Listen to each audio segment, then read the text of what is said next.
All right, Matthew, welcome to episode 59 of the Performance Advantage podcast, where we bring sports science to the people with Dr. Matt Miller and myself, Dr. Will O'Connor, sports scientists.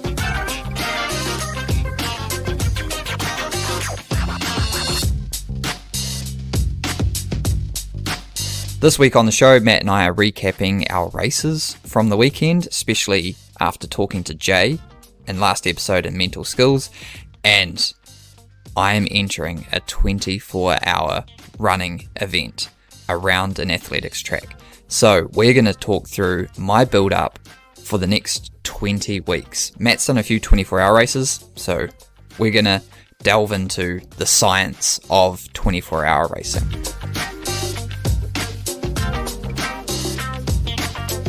As always, shout out to Endurance Training Hub and Smart MTB Training, online self-coaching software to help you become a better athlete. Also, we want to remind you that you have just a few days. If you're listening to this just after it comes out, you've got until July 1st to get 50% off the Performance Advantage Masterclass, a 6-part course to teach you how to use sports science to train more effectively. Check that out on performanceadvantagepodcast.com. All right, let's get on with the show.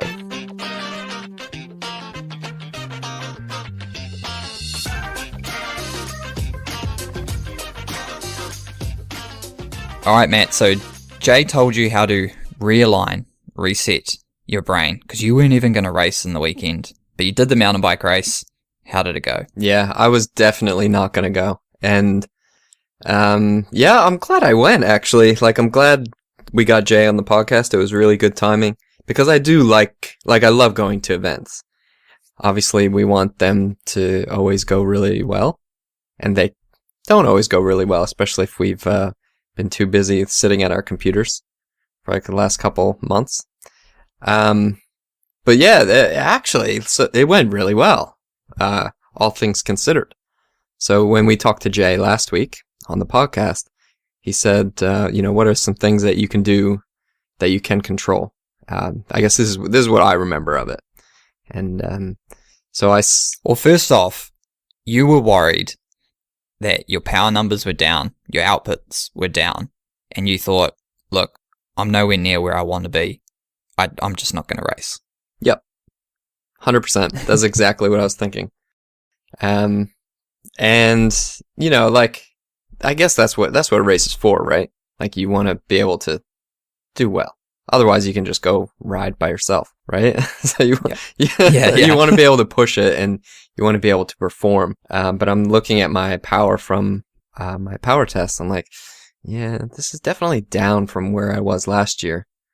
But then Jay was like, yeah, just go. And even if you aren't at the same place you would like to be with your fitness, there are at least a few things you could do. And from what I remember from the discussion, I settled on two things.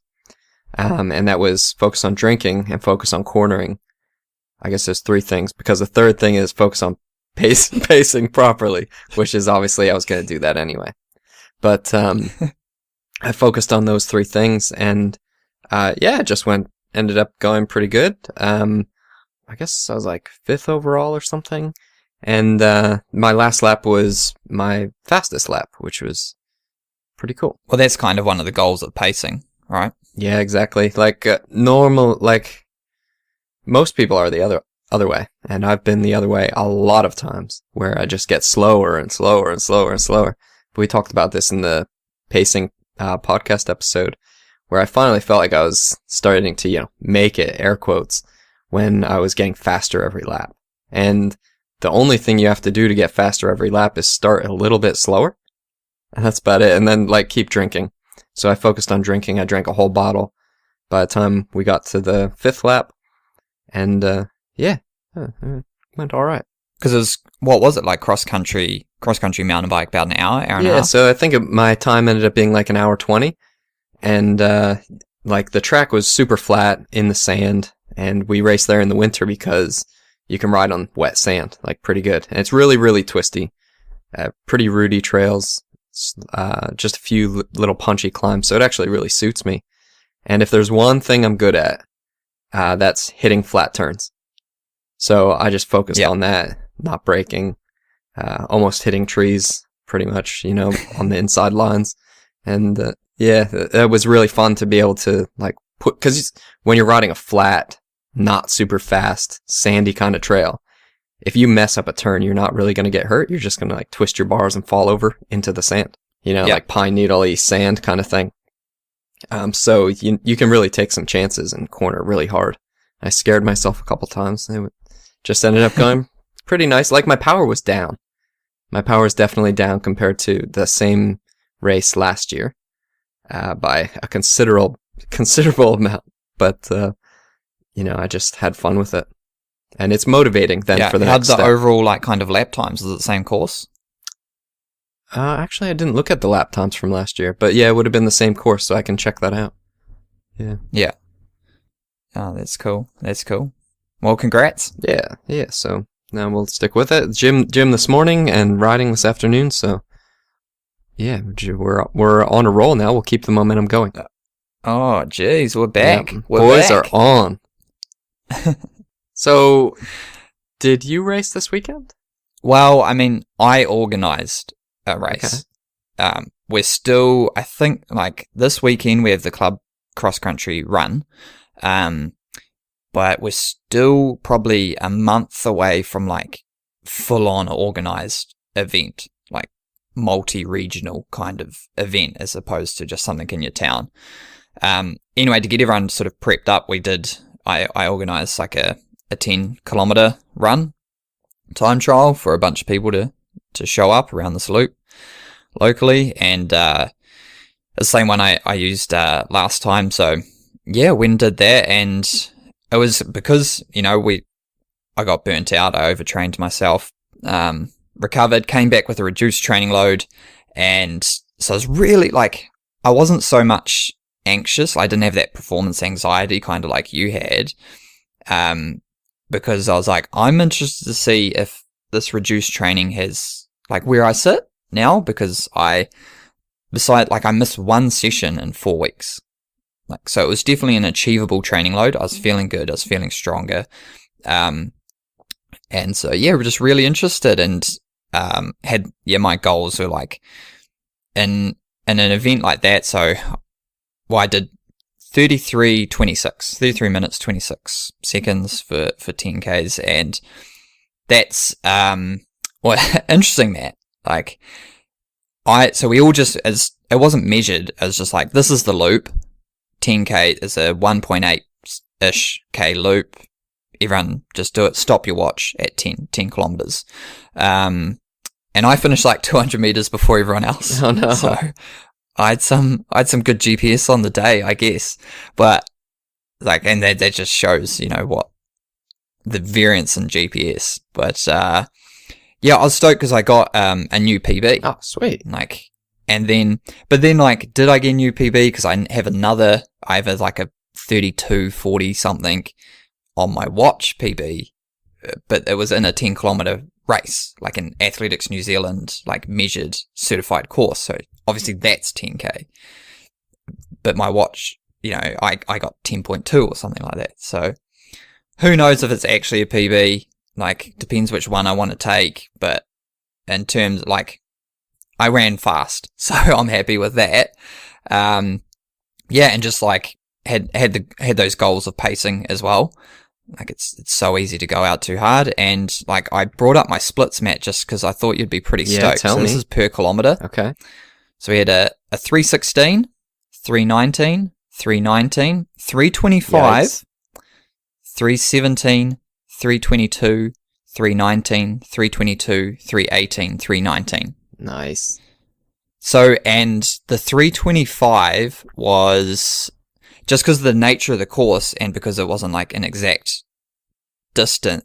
One part was uphill, just a very gradual false flat, and then one was down. Okay. So that 3rd kilometer was all uphill, and so that would have made that other slower split the 8th kilometer as well. Yeah, because the 4th and 8th were the same section, and they were the the slower ones. But otherwise, yeah. Well, how'd you feel then if you were pacing like that? Because that's pretty even pacing. That's really even. What? That's really good. It's Solid. probably as even as you get, really, like within a few seconds, and it's running on like I don't want to say an undulating course, but runners would call it like an undulating course, because it's not dead flat. Yeah, that'd be your Strava title. Like, PB, despite undulating course, right? Yeah, and massive winds. Yeah. But how'd you feel? Like, so lap 1, like obviously only 3 seconds faster than your last lap. How'd you feel that first one? Obviously. Oh, yeah, like just super comfy. Yeah. Like, so I had the 2 guys that are around my speed. They took off actually. Like, they gapped me straight away, and I was like, "There's no way." Like, not today. I'm not on that level. And then I brought one of them back at about halfway, and finished maybe like a minute ahead of him. Like, he blew pretty hard. Feels pretty good to do that, to bring someone back mid race. Oh, it feels so good. It keeps you so motivated, and then the other guy, Matt, stayed.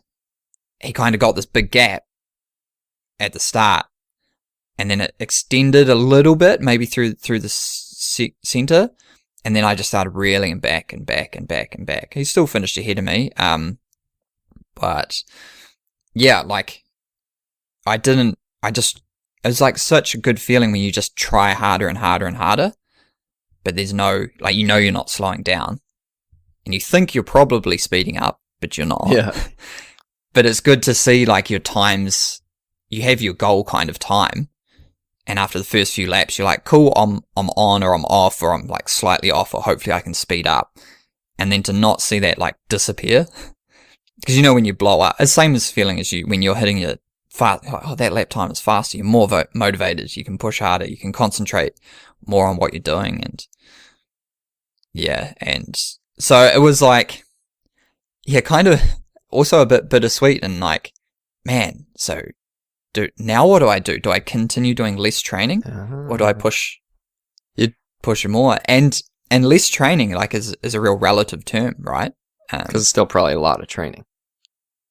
Well, yeah, it's still like as a Zwift race and 100 Ks a week of running with like a hard workout and like a few hour long run, like but it's less compared to what I was doing. So what's that? But as I say, and the people I work with, like, let's find this achievable training load and let's keep doing it. And I've obviously, like, I've improved, so that's good. So I'm going to commit to doing it again for another 4-week training block. And I've got to race a half marathon at the end of that, and I'll probably throw in like a 5K time trial and stuff, and see what happens there. Yes, that's the good thing about training, is it's a constant journey, and you can try different things as long as you're doing the right kind of things. You could potentially see different results by doing the right thing different ways. And, we see that a lot actually with cyclists, especially because they can do really massive volumes and they get better and they get better. And then for some reason they change to low volume, and then they get better and better and better. And you can get better to a certain point at a low volume. And then, eventually you start to need to add more volume, but maybe you're at that right point now. So it'd be interesting to learn that over the season. Yeah, and this opportunity of the current global crisis and not having races is giving me like a lot of confidence to, I'm not feeling the pressure of having all these events, taper, recovery, retrain, squeeze training in, taper, recovery, like potential injury or setback or niggle. So you got to jump, you don't get that chance where I've just had 4 weeks uninterrupted, and before that I had 4 weeks uninterrupted of like my big training load, 2 weeks off, 4 weeks, like just continuous uninterrupted training, because there's no races. It's just local stuff or the stuff like I just organized. So it's super easy to step away and go, there's no financial commitment to it. Let's just not do it or do it. So that's been cool. Yeah, I'll be interested to see how it goes. Yeah, keep us updated. But Matthew, after that, I am going to have to put some work in. I'm going to have to do some big miles because I am right now about to enter the 24-hour national championships for running. Okay. Are you actually going to do it now, like on the podcast? I am. Yep. Okay. So here we go. I'm always a bit confused about how to pronounce Sri Shamoy. Anyway, he's this like international running legend that started this like charity or trust that runs these kind of self-transcendence races. Okay. I don't even know what that means. It sounds very spiritual. Well, that's what he said, like doing these like absurd distances or times of running transfers you into like this like state of self-awareness. And he wanted more people to experience this throughout the world. So he started this trust or charity to help people organize these events. Okay. And so you're about to get into it. Yeah, and they've actually asked me a few questions which I haven't normally had for it. So what's your best marathon time? So I got a 2:39. What's your best 50k, 100k times? So I had to I got a 3:50 and an 8:30 there. Haven't done a 50 mile or a 100 mile. I haven't done 100 miles. I haven't done a 6 hour, 12 hour or 24 hours. So I got to put not available. What are some of your best performances? What club? Lake City? What up? And do you aim to become an NZ Centurion walker? I hope not. I mean, you're going to run it, I would assume. I mean, nothing against walkers. No, that would be tough though. Walking 100 miles. Whew. So, okay, tell us more about this event though. And so we are done. Okay, you're in. So committed. You probably paid about $1,000 to enter. So there's your financial commitment that you haven't had yet this season. Yeah, wow. Can't believe I actually just entered that. That's actually quite a big commitment. 24 hours is a long time. So tell us about this event that you just entered. Okay, so 14th of November, 2020. Okay, so you got 5 months. 20 weeks, actually. Okay. And it's in Auckland, New Zealand, Albany athletics track, Matthew. Okay. So it's at an athletics track. 400 meters is one loop. Then what? Then you do another one and repeat for a day. Wait. So you're gonna run for 24 hours in a circle like a hamster? Yeah, that's a wheel, but this is a circle and it's an oval. But yeah, that's like a normal size track. You're gonna run on that for 24 hours. Yes. Wow. Which direction? Well, hopefully. Well, see, I was looking this up on their website. I can't see if you change directions. I know in like the World Championships, for example, which I looked up, you change direction every 4 hours. Okay.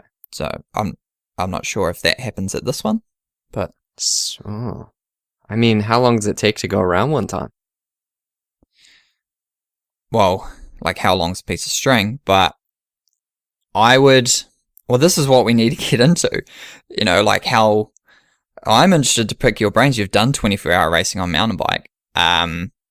But yeah, so if we keep going, it's up at the athletics track in Auckland and starts at 9 a.m. on a Saturday, finishes at 9 a.m. on a Sunday, and you just go. And so the reason I've entered it is, well, the season's been so disrupted. I didn't know really what to focus on, and I've always wondered, like, how far could I run if I had a day, And, there's, I could do a 100-mile event, like a gnarly one, and try and do it under 24 hours or something. But there's so many variables in, like, trail running and everything. I was like, well, this one's on an athletics track. Like, that completely removes the variable of terrain. It removes most of the variable of equipment, hydration, nutrition, like, because it's like, I'll see them in about a minute. Yeah. Anyway. so now it's just about running, really. It's about the physical and the mental. So, alright, I wonder how far I could go.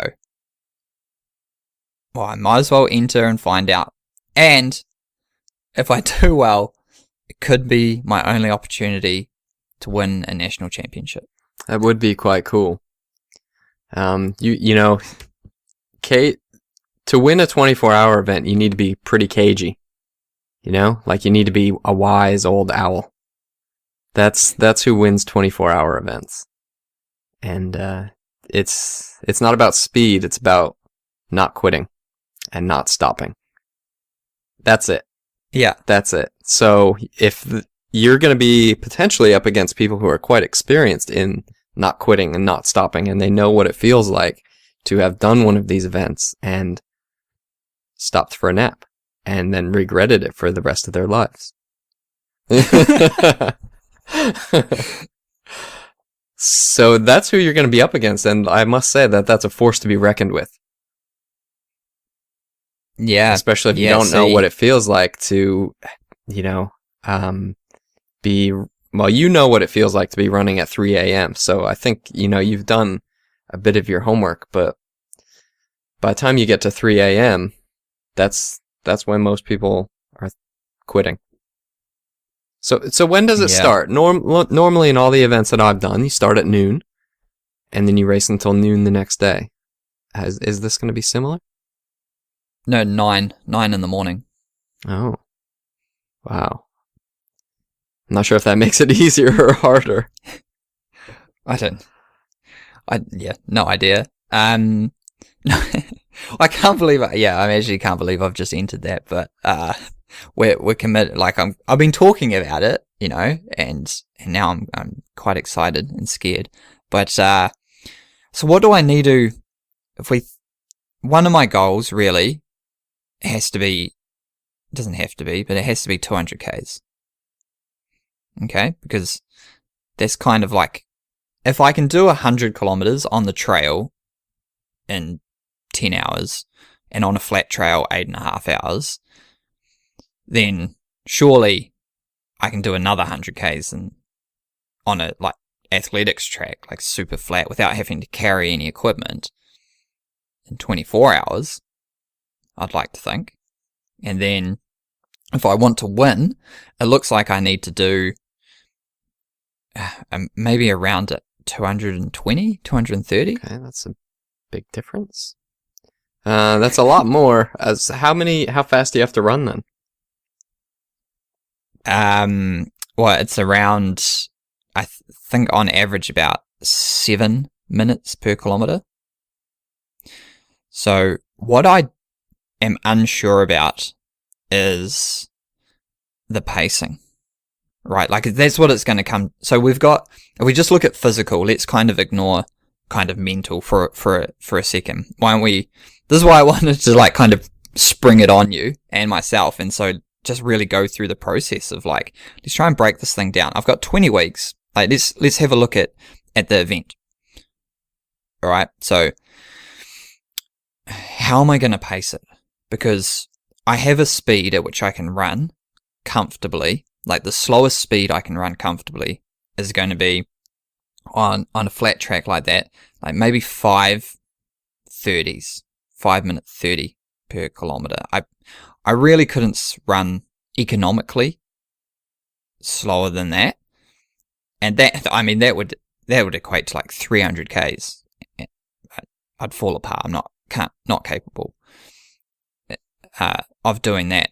So I can't do that. So I'm gonna have to do the run walk to slow an overall average pace to more like something I could think is achievable.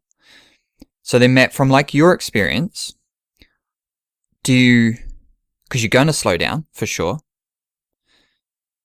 how much can you give at the start to bank time? How much time can you bank at the start of a 24-hour event to what you'll lose later on? Well, I guess we'll just kind of preface to say that I was young and dumb when I was doing 24-hour events. So there wasn't really much thought into it other than trying to find the, what are those I think it was called a honey bun. And we would try and find the honey bun with the most calories. So I think I was like 19. And when I was 19, I did the 24-hour Who let you do a 24-hour race when you're 19? Well, my first ever race was a 24-hour race. First ever. Oh my god. I was 16, and my friend Alex and I decided that we were going to sign up for this 24-hour mountain bike race called 24 Hours of Alamuchi, which was one of the longest running 24-hour races at the time. And we signed up for duo, and we were pretty cocky into it. We had matching kits and everything. Hadn't never raced before, didn't know what we were doing. And we thought we were going to win for sure. And we didn't, because we just quit at midnight. Because it was raining and our lights had died. We didn't have enough food and we were out of bananas. And, we just slept the rest of the day. Or the rest of the night, woke up in the morning and just watched. So, that's kind of what spurred me on to keep racing. I had that much fun. But then eventually I decided to do it solo. So we did a couple team events, and they're pretty easy actually. It's just a big party back then. And, I guess we were too young to party, but it was, a party for the adults. And yeah, so I did them every year. And then actually my friend Alex and I continued to do them, and we would do 12-hour events as well in teams. And by then we were getting faster, and we would win those as juniors. And then I started doing them solo. So I did a lot of 12-hour events solo. And, I would do pretty good in those. And 24-hour events as well. And they're just really, really hard. So okay, I didn't have much of a strategy. I just did it. Yeah. And just kind of hoped for the best. I would eat as much as I could. And yeah. That's about it. We weren't collecting data. We didn't have power meters. I think I rode with a heart rate monitor, but the way they started is you kind of had to start fast because they all started with a Le Mans start, it's called, where you run about a mile, I think it was, to your bikes. And obviously, I wasn't doing running training to prepare. So everyone's sprinting and I'm trying to keep up, and we're running in our cycling shoes for a mile in a grass field. Yeah. And that wrecks you pretty good. And then you get on your bikes and you kind of start like a cross-country race. Way too hard. So there's no strategy. So I can only look back and say this is what I should have done. Well, I mean, that's still going to be helpful. So if you have a think, what am I going to do? How am I going to pace it? Well, when you're saying run walk, I'm thinking, well, what if you just do run stop? Well, the thing with stopping is you don't get any reward for your time. Right, if we look at the trade-off, the cost-benefit analysis, if I stop, there is zero gain in mileage and how much recovery. So probably optimal, maybe, but if I walk even really slowly, I may recover similarly, but also gain distance. So that could be, and I'd imagine you'd want to avoid stopping as much as, at the start, I could probably, I'll be so motivated and enjoying it that stopping's just can be part of it, right? But then, like you say, come midnight, come 3 a.m, when I'm sort of, 15 hours deep, and at that stage, you'd probably think I'd be around 120 kilometers, I haven't run further than, if you include warm up, and the race, 105 kilometers would be the furthest I've ever run. And my wife was saying, are you sure you want to do this? Cause you've run these ultras, but you do them in, you haven't run for longer than 10 hours. A lot of people, when they do the 100k race, it takes them 15, 17 hours. You haven't ever had to exercise longer than 10 hours. And this is going to be 14 hours longer than that. So. It's more than twice as long, actually. Yeah.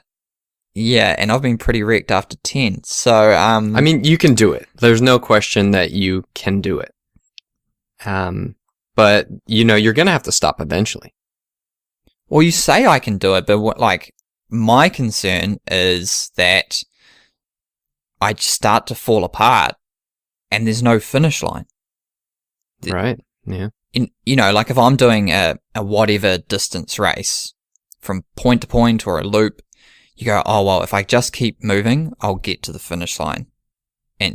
But this is just time. There is no finish line. Well, I mean, that's your finish line, and you can count that down really easily. Like at any given time, you know how far you are from the finish line.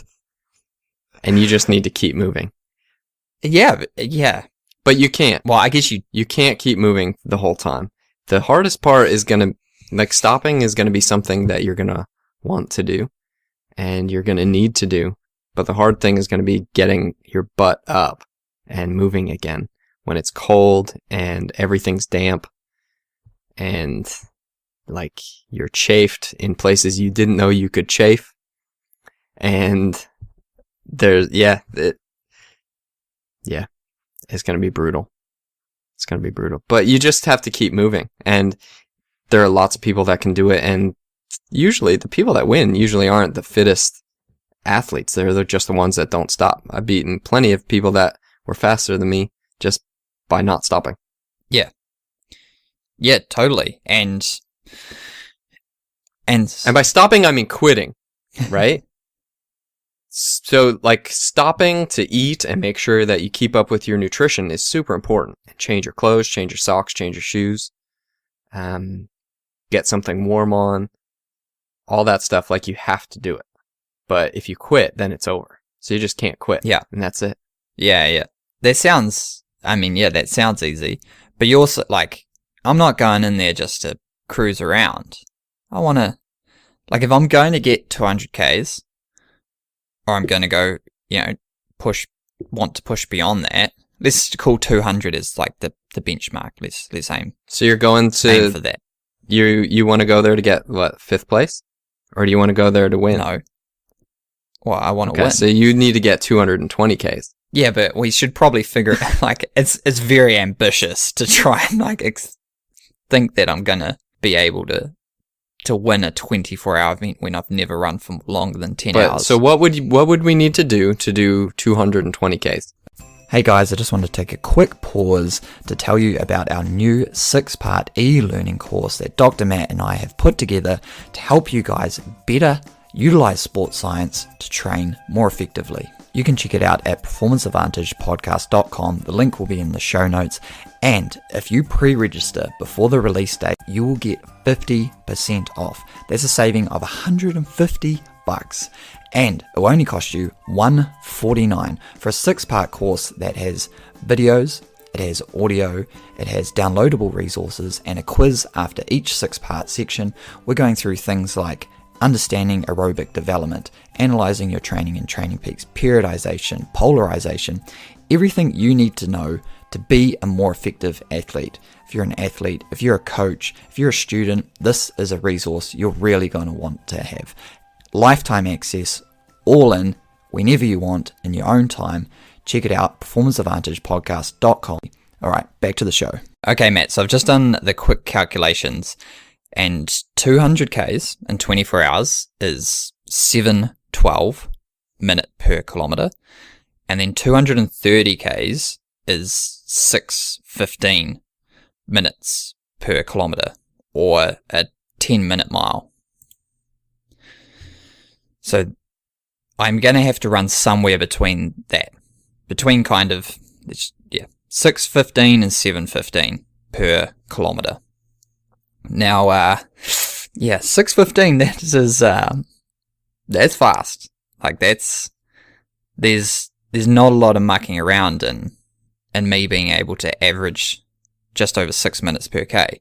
Like I said, I could probably comfortably run somewhere around 5 to 5:30s. That's the running. That's just when I'm running. If we include our stops and walks and things, that, I don't know if that's a realistic goal, because I did 8 hours 30, which was pretty much just over 5 minutes per kilometer, 5:10 for 100 Ks. And that was carrying water and all my compulsory gear, about an extra 3.5 kgs worth of stuff. That's with hills. That one wasn't that hilly, but it wasn't an athletics track for sure. But then, to only be able to have a minute buffer on that. It's so yeah, let's walk. Let's start at 200 Ks. Okay, but like say you average 5.5 minute Ks, because obviously you need to be economical about your running. You can't just be plodding along, slowing yourself down on purpose. So what if you do 5.5 minute Ks, and you run for 5 Ks, but you only need to average 6 minutes and 15, right? So if you do those 5 Ks and you want to get your average to that 6:15, that means you have 3 minutes and 40 seconds to just do nothing.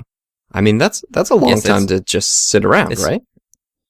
Yeah, and then if you think that if I walk for that 3 minutes, that then becomes probably 5 minutes, because rather than not covering any distance, I'm starting to cover a few hundred meters. Okay, so that might be good for the start, but when are you going to eat? And when are you going to change your socks and your shirt and like apply cream to all your chafy bits? And go to the toilet. Yeah, you might have to do that too. Yeah. When am I going to do that? Well, I know, like, let's just say based off of my 100k runs, the last 3, I haven't changed my shoes. So I haven't needed to worry about that. Like, I will have to do it, but let's just say in 10 hours, I haven't needed to do it. So if I plan for one every 5 hours, maybe that's prudent. And then same with going to the toilet. Normally pretty good. Might have to go once, but there's a portaloo there, so it's like a very quick kind of process. And then reapplying chafe cream and all that doesn't take a lot of time. What I'm thinking is going to take more time, is the eating. Yeah. Because I'm not going to be going off of sports gels. Ugh, gross. No way. No way. Ugh. And then there's the part at which you hit the wall, you feel like crap, and running's just not the thing that you're doing right then. So that's kind of more, I know I can get to 10 hours. Okay, I've done it before, and let's kind of ignore that I'm still having to run around a 400 meter track. I can do that. All right, and I can get there with a 6 minute K average, sure. And then if we just kind of extrapolate that out, probably get to 15 hours. Can probably do that. And that's going to be, if we do 12 hours, that's going to be at 3 a.m. Yeah. So from there, from 3 a.m. till 9 a.m., we have my maths is way off there, actually. you were close. You were close, right? It's going to be midnight. Yeah. It's going to be midnight. Okay. So I start at 9 a.m., 15 hours is midnight. So now we're moving on to a new day. We're moving into Sunday. I've got, so if I'm around 6 minute per K, it's somewhere in that 6 to 7, I'm probably around 130 kilometers. So I've only got 9 hours. Yeah, see, I'd only have 9 hours to do another 100 Ks, which isn't going to happen. Because I'm going to from there, if we just kind of say, okay, how does a normal 100 kilometer race go for me? It's very broken near the end. You really get inside your own head and you just have to walk for a couple minutes. Yeah. And just regroup yourself, regather, have a drink, figure out how you're going to approach the next section of the race. And I can only imagine how long those breaks are when you are half a day deep. Yeah, exactly. Running around an athletics track. That first 100K, is going to have to be easy for you. Like, you can't have any falling apart like in a 100K race. And it's going to be a lot different because you're not going to be pacing for 100K. Like, you can't be thinking of like trying to block it up into different races and try and pace yourself according to that. You need to be thinking about the entire 24 hours. And that's why your strategy needs to be reflected pretty much immediately. So you're going to need to stop. That's a given at a certain point, and maybe you'll have a 15-minute nap. Preferably not, but you might want it. You're going to get really grumpy, and you're going to start yelling at whoever your poor support crew is. Your poor support. No way. You'll come. You're going to be yelling at me, and you're going to be very mean. You're going to say things that you've never said before, and you're going to say things that you really, really regret. So you need someone that's strong in your support crew that can handle it. Maybe not you. Well, see, because I know how you'll be. You're going to be looking for any excuse to quit. And I think like that's why you need to have these breaks or these stops or this really good pacing strategy built into the whole event overall, and not think about 100K. Don't even think about the last event you did, because it's not going to be anything like running 100K. That's true. It's more than twice as much, because you need to do 220. So if you're starting to get tired at 100K, well, you got a long way to go, right? Not even halfway done.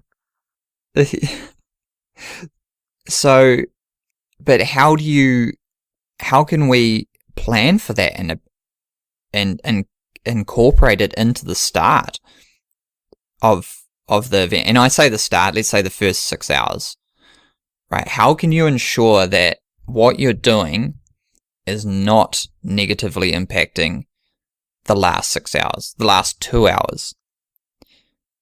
Because it's so easy. It'll just be so ridiculously easy to what you have to do at the start compared to what you want to allow yourself to be able to do at the end. Yeah. Well, you just need to get really, really good at going easy. And we're in a good position here because you are really, really good at going easy. Yes. So that needs to be the focus, is just go as fast as possible without putting in any effort. So I must say that mountain bike races are a little bit different because when we were racing, when we did the 24-hour worlds, we were racing on the original mountain bike Olympic track. So it was pretty tough and really bumpy, and there's uphills that you need to go really hard just to make it up them.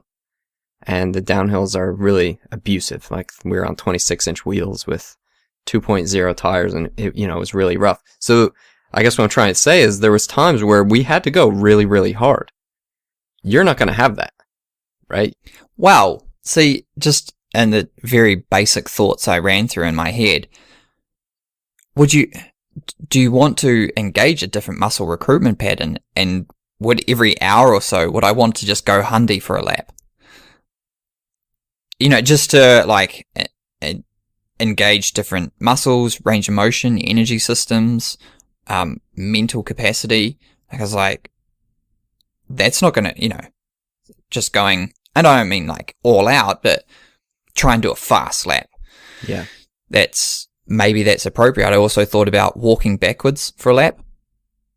No. Because otherwise you literally would be engaging the same range of motion muscle group for the entire 24 hours. You could crawl for one lap. You could save that one. Go sides, like they do in basketball. Sides? Yeah. You could.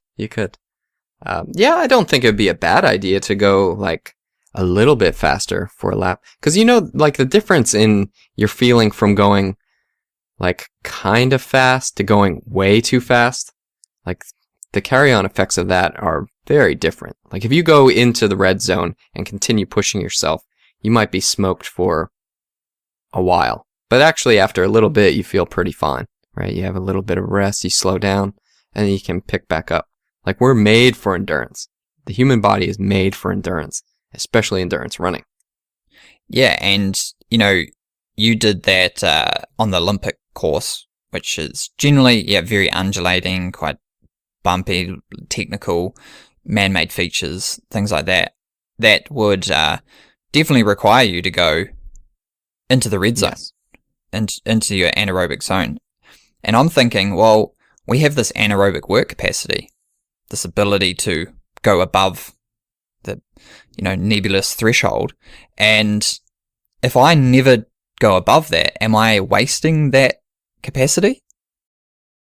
Maybe. There's not that much work you can do above your threshold overall until you have to come back down below your threshold or your critical power or something like that. There's not that much, so you won't gain that much time by expending it. So that might not be the best approach to do it that way. But I think by recruiting different muscles, that might be a really good approach for you. Especially if you planned that fast lap. So maybe you do like your normal pace at 5:30s, and then you do one lap at 5 minutes or something like that, or 5:10, and then you can have 4 minutes there to play with to get to that 6:15 average. And you could just sit, right? Yeah, I'd have to think that walking, at least in the initial stages, would be so much better than sitting. Okay, so how long does it take you to walk 1K? Or, a brisk walk's around 10 minutes, and a very leisurely walk would be around 15. Oh, wow. That's a pretty long time. Yeah, I don't know, man. So let's say I'm going to do a real leisurely walk around one lap. Yeah. Then that would be like 0.4 of 15 minutes. So half is 7.5, so around 6 to 7 minutes. Okay. It would take, and that'd be very leisurely. So if we said I could walk a lap in 6 minutes, then if I've got 3 to 4 minutes to play with, that's probably half a lap. It's probably 200 meters. Okay. But then we also need to plan in these stops. Because it's going to happen eventually anyway. So they definitely need to be built in for that grabbing your food. And so obviously those walks are going to be good though too, because we don't always want to stop. And in mountain biking, it was pretty good because we could just pedal a little bit, coast, and eat, right? And we're still moving, and you're not going slow at all. So, you have the sad reality of needing to move your legs the entire time while also eating. Yeah. I don't know, man. It sounds hard. Well, because one thing, I worked with 4 athletes doing the 100 mile at Tarawera this year. They all went under 24 hours or 24, one lady was just over. So they were all they were 23 or 24 hours. And one thing we worked on was always moving forward. Always moving forward. Unless you have that specific plan because you're changing your shoes, you want to be moving forward, because as soon as you're not moving forward, you're not gaining anything. Yeah. That's if you're changing your shoes, that's a gain in some form, right? Because you're gaining comfort, you're gaining performance through whatever. But if you just decide to sit down because you want to drink your water and just have a zone out, you either have had to plan for that, or you're just losing time. Time is just being given away. And so, but it is going to happen. You are going to just stop because that's just the nature of it. And I just have no idea. We can plan for 12 hours, I think we could comfortably plan for 12 hours. And I think mentally, physically, I could keep ticking those boxes. But it becomes how much will I lose beyond that, and how can we kind of figure that out in training? Yeah. So 12 hours isn't the race. Don't forget that. 12 hours is not a factor here. It's just has the happenstance of being halfway through this event that you're targeting, right? So you need to get that one out of your head now, and you're focused on going for 24 hours and 4 minutes, because your last lap or your last K or whatever, or maybe you'll get to do 1 lap after 24 hours or something. It's going to be lightning fast. You're going to finish with a sprint. So you need to go over 24 hours is what I'm trying to say. So 12 is not a factor. But yeah, you're right about that. You need to keep moving, but you're also going to stop it because you're going to see your support crew who are going to be grumpy at you, and you're going to be grumpy at them. You're going to be looking at them with a blanket wrapped around themselves, drinking warm coffee, thinking how much you want to stop. And you're going to see them so many times. So that draw for you to quit is going to be massive, and that draw for you to stop is going to be massive. And just because maybe you want to say something to them, it's going to be hard. Yeah. So, yeah, you're right. Like, if I'm right at the start of the event and I'm thinking, what can I do 24 hours from now? Slow down. Yeah.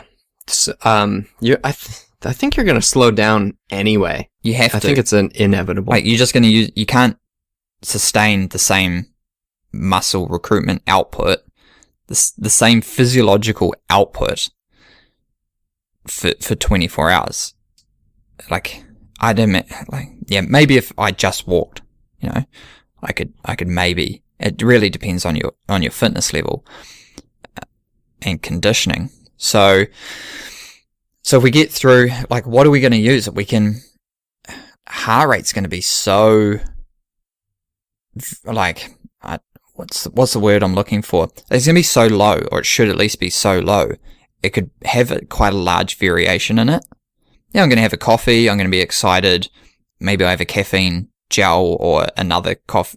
Like, maybe Matt bought some, like, fried chicken. I'm pretty excited about it. And so now my heart rate goes from 120 to 130. But it's all well below, like, it's in zone 1 at that stage. Like, so that becomes hard. So we need to kind of figure out those paces and power outputs, running power outputs. And we can kind of, actually, because it's a measured track, we could just figure out my efficiency factor, and it's just time per lap. It becomes then more like a, like cycling velodrome, where you kind of like, well, your drag coefficient's this, your mass is this. And so in order to get this time, you have to put out this much work. Like, you have to do this much work around a measured track, right? Yeah. It's just the way it is. So we could probably look at my work capacity over 24 hours and go from there, and then use some of these stop gaps, like, oh wow, heart rate's above 140, don't slow down, stop, walk. Yeah, there's a lot to factor in, because you could actually start to think about aerodynamics as well. Wearing something really, really tight and not wearing your hat facing forward, kind of thing. Yeah, you could just start to factor those things in. Well, it all has to have some kind of effect when you're going for that duration. Yeah. Right? Like shoe, I'm going to have to figure out what shoes I'm going to wear. You'll obviously wear those Nike cheater shoes, won't you? Well, see, I have some. I got some. And in my runs in them, they're not like super comfortable, or like you don't notice the responsiveness of them, or like the benefit when I was running 5-minute Ks. I was like, this feels more like just a soft shoe. But then when I run 3-minute Ks, or anything under 4 minutes, I start to really notice the benefit of the shoe. It's like, I was talking to my wife about it, and she's like, it's like race wheels, on your road bike. You put on carbon wheels and you just feel that they're a bit fun. Yeah. Like when you get up and go, you're like, these things are fast. But when you're just biking around town, you just kind of think you're fast. You don't really notice it. How cool you look. Yeah. That's it. Yeah. But then when you actually get up and go, you're like, these things there's, I don't know what it is, but there's, whether it's aerodynamics, stiffness, lightness, like it's, rolling resistance, they're faster. It's like that with the shoes. That was how I felt without looking at the data. But yeah, we're going to like lightness, like I have to be really light as well. Yeah. Food, not carrying anything, like, these are a lot to sleep. Like, do I prep? Yeah, that's one thing I was thinking about. I don't think you need a warm up. No, I thought about that as well. Like, you got a whole day. Just like start slow, and that's kind of your warm up, right? Because what's your warm up pace anyway? Well, like 5, 6 There you minutes. go. So no warm up needed. That's pretty good. That cuts down your time. But yeah, you need to eat. I tell you, one of the things that I wasn't prepared for in 24-hour races was the feeling in my mouth. And yeah, like, so you're pretty much expecting like your hands are going to be sore, and my thumbs are I still have nerve damage in my thumbs. It was like 15 years ago, the last one I did.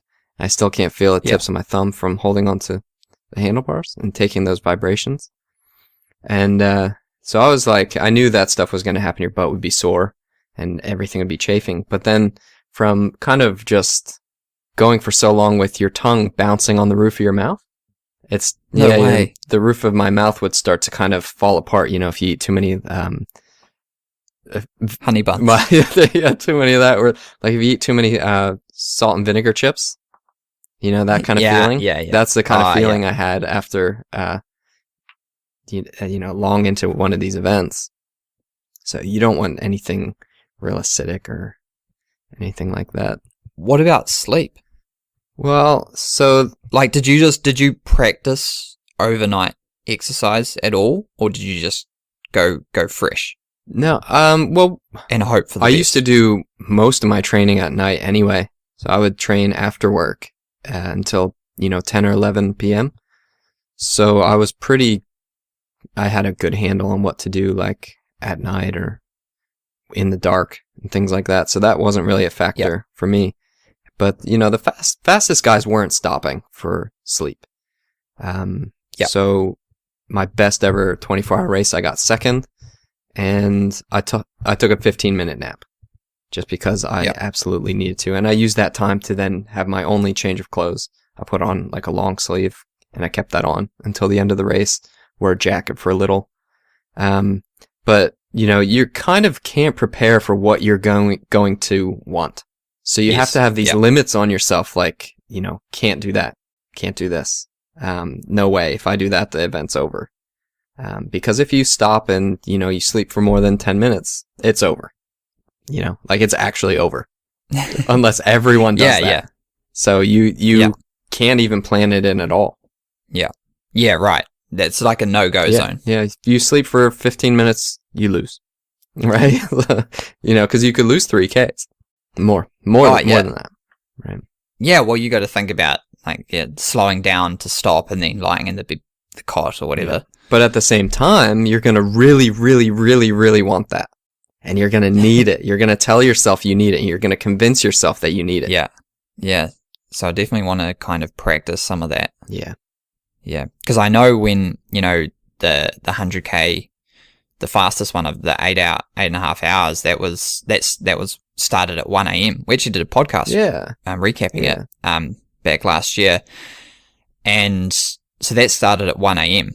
And I remember the draw, kind of what you're saying, it must have been about 6 a.m. where I normally wake up and then my biochemistry, like circadian rhythm was like, whoa, wait, you've been awake and running this whole time? Like, wait, we're supposed to just be waking up, and I was just so drawn to the side of the trail. Like, oh man, I could seriously take a nap, like a quick ass one. Yeah. Like, so, oh man, I'm remembering it now, like how tired I became within the space of like 5 minutes. Yeah. Yeah. So like you're a guy of routine. So you should try and keep your routines as close as possible to what your normal routine is.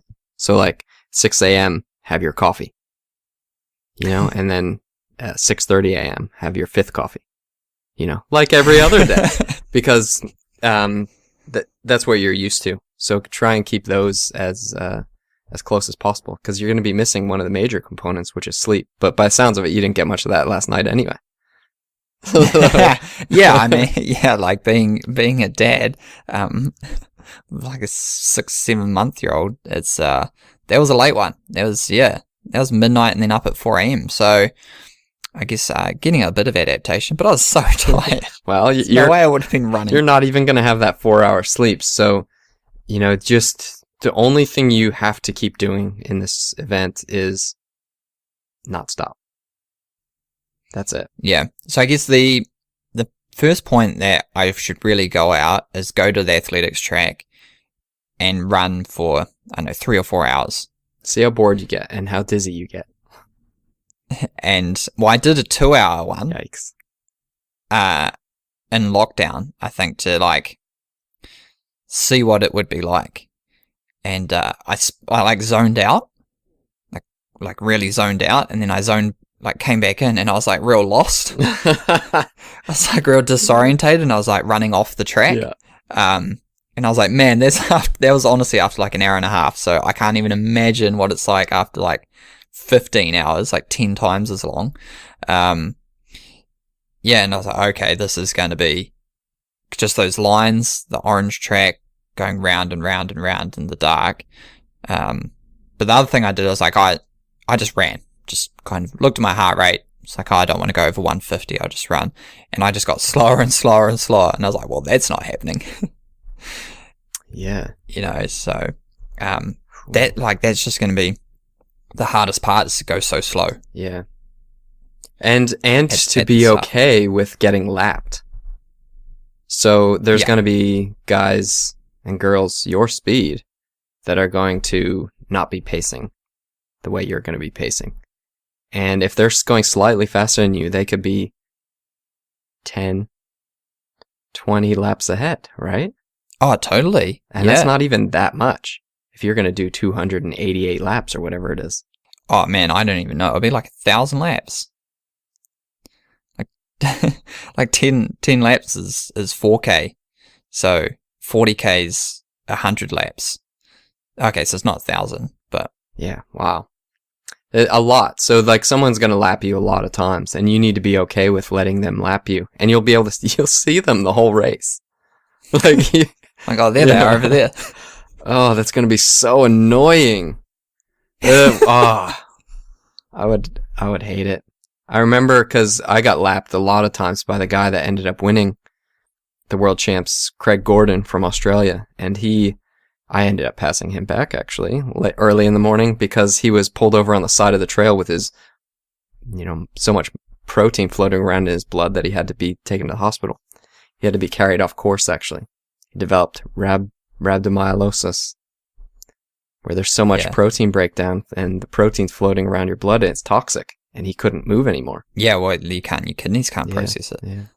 Your muscles, like you're literally falling apart. Yeah. So that's when I passed him. But he had already passed me so many times that, it didn't really matter. But, it's really hard to when someone passes you and you know that they're like a full lap ahead. And your course is so short that you're going to be potentially getting past or passing people a lot. Yeah, even like at my kind of pace, let's work it out. Yeah, about 2 minutes it'll take to do a lap. Wow. Like 2 to 2.5 minutes. Yeah. So, I mean, for someone to be 2 minutes up on you in a 24-hour race, I'm sure it's someone to be 20 minutes up on you. So you're right, like they could be like 10, 20 laps up early on in the piece. Yeah. For whatever reason. And you can't control them. So you can only control yourself. Right? So if you start to think about someone being 10 or 20 laps ahead of you, you don't know what's going to happen to them. So either there's only really two things. Either one, they're going to crack, which is likely. And because it's just as likely for you to crack. Or they're just that much better. Right? And neither of those things you can control. So that's why you need to just keep going. Because if they crack, they're going to stop. And if you keep going, and you're prepared to keep going, then that's when you get them. You really get them. Yeah, and, well, one of the other things I thought about around my diet, like obviously I'm a low-carb guy. This is what my whole PhD was on. Like ketosis could be something like super efficient for this event. So I'm gonna play around with that, because then if you can minimize the reliance on carbohydrate and bonking and everything and hitting the wall, like low blood sugar, then that's something else, Do you think that would be a factor? Because you're gonna have so much access to food, and you're gonna be able to go so slow that you can take on sugars and you can digest. Do you think the ketones will be a factor? Actually, you're probably right. 'Cause I've just often wondered that. Because in something like that, I'm not going to have a large period away from accessibility. Yeah. But to anything. But if you have carbohydrate, you're going to use those carbohydrates. Well, I guess it minimizes, but like with the low carb diet or fat adaptation, metabolic flexibility, it just minimizes your reliance on it. So I think that, you're right. I wouldn't have to go too hardcore into something because of the accessibility. It's not like I disappear and have to carry my own fuel. No, I mean, even if you had to for hours. 2 minutes, it'd be okay, right? Then you're back. and then I'm back, and okay. So we can kind of, that's what I mean. Like, we can minimize these variables because we can have a plan around getting nutrition in, and we can literally just do it. Yeah, you're just a robot going out there and having to go around this machine for 24 hours. What could go wrong? Add in feelings and, chafing and all those other things. There's actually a lot could go wrong. But you get your plan dialed and you just don't quit. And that's how you're going to have your best event. Yeah. So, all right. I think we're getting the basis of it. So what I'm going to do is, I'm not sure when I'll get the opportunity in the next couple of weeks. I'll go out to the athletics track and I'll go run for a few hours. Yeah. Okay. And then I'll start a YouTube series. I think will be efficient rather than boring everyone on the podcast. Well, a lot of people are going to be interested in this, but the video would be pretty good. We can start to. I'll get your help on some of the training. Okay. That we'll put together and the pacing strategy, really around it. Because this is going to be, because I'm not a robot. No.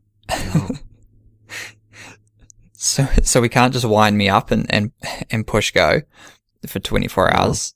So this is going to be, I think you got the fitness part dialed. It's just going to be everything else. Oh yeah. Well, the fitness I'm not so worried about. It's the conditioning. Yeah.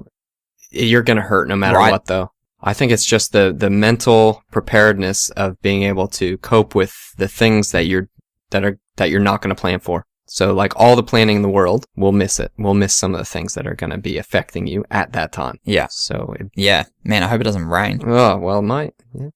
Can plan for that. Yeah. Well, we'll look forward to keeping up with this process. And I think there's a lot to kind of, think about and organize. And like that was one of the things that we always enjoyed about these kind of events is the process of preparing and getting the equipment ready and having our transitions dialed and our pit crews ready, hot soup waiting for us, those kind of things. And that's a really fun process. Yeah, that's what I'm also, another reason that's kind of drawing me to it because of this discussion. Yeah. What can we plan for to ensure that I can come out on top? Execute my best performance in some, unknown world that I've never experienced. What can we do? So that will be the journey for the next 20 weeks. Cool. That'll be fun. Look forward to it. All right, Matt. Well, I better leave you to it. Just shout out to everyone if you enjoy the podcast. Really helps us if you get the word out via social media, Spotify. We don't have the Joe Rogan deal, but we're on there, so you can share straight to Instagram, Facebook stories from Spotify. That's probably the easiest way. Maybe Apple Podcasts. I don't know. No one gives us any data. We pretty much just see how many listens we get, and that keeps going up. So shout out to you guys for putting it out there. Cool. We'll see you next week. All right. Catch you later.